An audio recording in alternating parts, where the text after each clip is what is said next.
Hi there, Cosmic Family. My name is Leal. And tomorrow, May 30th, in some places could be today, it is perfectly the conjunction between the Sun and Mercury in Gemini. So these are days, this conjunction participated of the new moon in Gemini. This is part of the whole week. So these are days for example, having conversations in which we need to clarify terms, establishing guidelines, criteria, negotiating something. It is an energy of mental lucidity. Could also this conjunction be linked with bringing light to internal aspects to realize how certain dialogues are leading us to repeat patterns, like postponing important decisions, indecision as a mechanism for not taking action, or other thoughts that can create like obstacles, and to approach these aspects with this lightness of the air, with detachment and from other places perspectives. This means not staying in a circle over something that is not contributing, and to focus in what can resolve as the next step, because the great changes in our life are a conjunct of decisions, imply many decisions. The great changes are a product of practices that we understand that work because we are applying them the times that we need. And also, great changes are given through flexibility to recognize where we need to do adjustments and modifications that life is going to invite us to do so. So this conjunction could also mean to receive a news, a notice that helps us to give us direction, whether because it is confirming something or whether because we are understanding that it is not that direction. Also, in a more metaphysical level, could be linked with receive information through the environment, the interaction, listening to a dialogue, understanding something from a book, from social media even, that is clarifying more the present moment. But we need receptivity. I mean, being genuinely open to receive revelations. This doesn't have to be like big things, things that are shocking. Could be like little understandings that are really adding awareness to our experience. So on the other side, we have Venus very, very close of Chiron in Aries. Truly, they are in orb of conjunction from the beginning of the week. In fact, this is participating also of the new moon. And this transit that could be expressed in many ways, according to the individual process, could be linked with, when we are talking about Chiron, this could remove like fears and insecurities, pain. In conjunction with Venus, this could be reactivated through relationships of any kind. I'm not talking about romantic ones. Could be that other person is being the mirror of these aspects. And because everything is given in Aries, the projection can occur. I mean, a reactive response, anger and frustration are going to lead us to take contact with what is inhabiting us.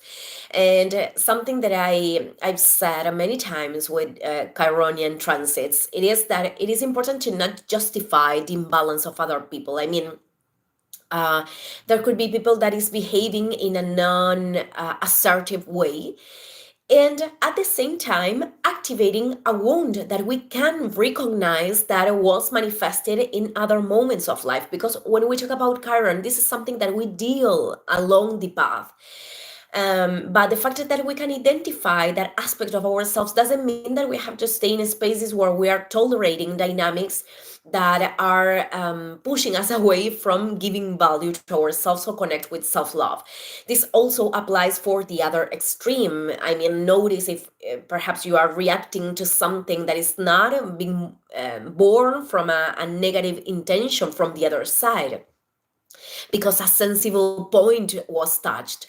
So this requires, of course, a lot of honesty with oneself in both cases. And anger is going to mark the need of the boundary with ourselves, or the boundary with others, the boundary with something perhaps that we are identifying with, that we are telling to ourselves.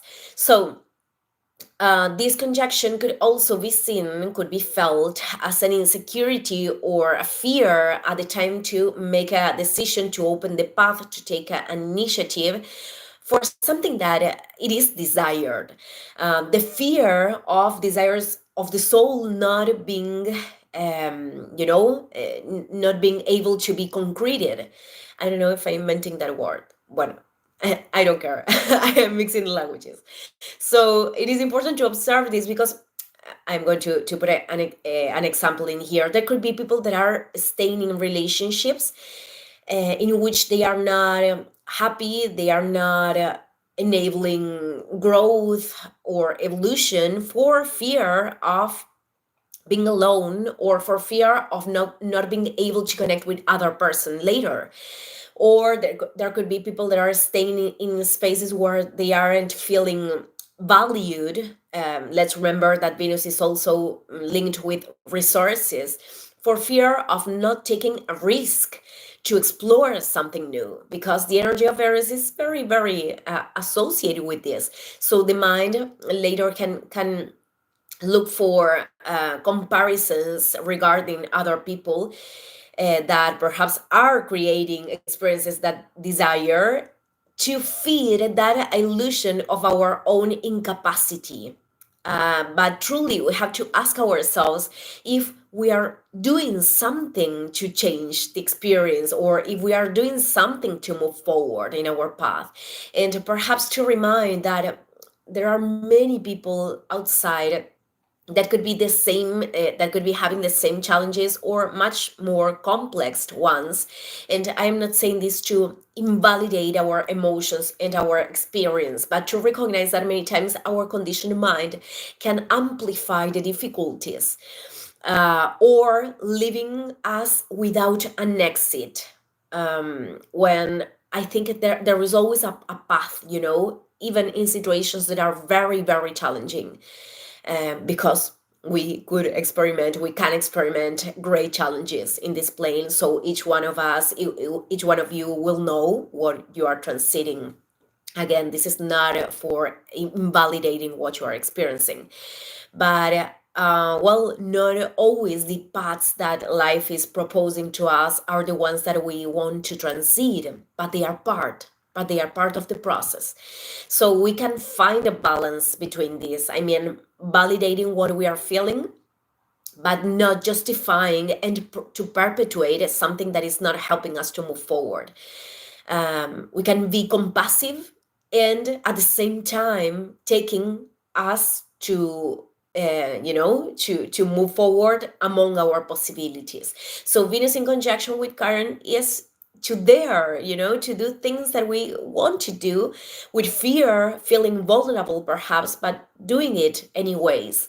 And crossing this door is something that gives us strength, because this doesn't mean that the wound is going to disappear. This is something that I said before regarding Chiron. This is not to take away the pain, the insecurity, or the discomfort, but we can deal better each time with that thing. And also, we can be a bridge to contribute with other people, for them to take their pain and their insecurities, and transcending them too. So, thank you, everyone. See you in the next video. Ciao, ciao.